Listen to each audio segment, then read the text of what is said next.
আসসালামু আলাইকুম।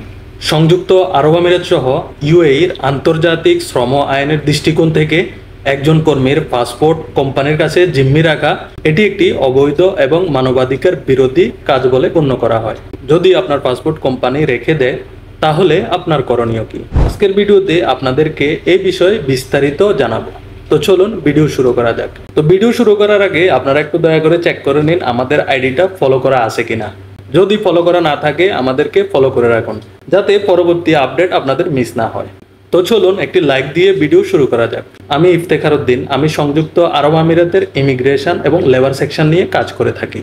যদি আপনার পাসপোর্ট কোম্পানি রেখে দেয় তাহলে আপনাদের আসলে করণীয় কি? যদি আপনার পাসপোর্ট কোম্পানি রেখে দেয় তাহলে আপনি প্রথমে মানব সম্পদ বিভাগ তথা এইচআরএ আবেদন করুন। প্রয়োজনে ইউএইর ministry of human resource and emiratisation এ অভিযোগ করতে পারেন, অথবা আপনি আপনার দেশের দূতাবাস বা কনসুলেটসের সহযোগিতা নিতে পারেন। সাধারণত কোম্পানিগুলো কেন পাসপোর্ট জব্দ করে রাখে? কর্মীরা যেন নিয়োগ দেওয়ার পর ইচ্ছামতো চলে না যেতে পারে, নিয়ন্ত্রণ বজায় রাখার জন্য, কিংবা অনেক ক্ষেত্রে কোম্পানি জানেই না যে এটা অবৈধ কাজ। কিন্তু এই সকল যুক্তি আইনের চোখে দাঁড়ায় না।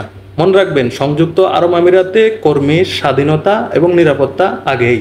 আপনি যেখানেই থাকুন, আপনার পাসপোর্ট হচ্ছে আপনার অধিকার। এটা শুধুমাত্র একটি কাগজ নয়, এটা আপনার পরিচয়, আপনার মুক্তি এবং আপনার জীবনের কাগজ। তো চুপ না থেকে এমন ঘটনা যদি আপনার সাথে ঘটে থাকে তাহলে আওয়াজ তুলুন। ভিডিওটি আপনার প্রবাসী ভাইদের সাথে শেয়ার করুন, যাতে তারাও সচেতন হতে পারে। কোনো কিছু সমস্যা হলে অথবা আপনি আরো কি জানতে চান সেটি কমেন্টস বক্সে কমেন্টস করুন। সবাই ভালো থাকবেন, সুস্থ থাকবেন। আল্লাহ হাফেজ।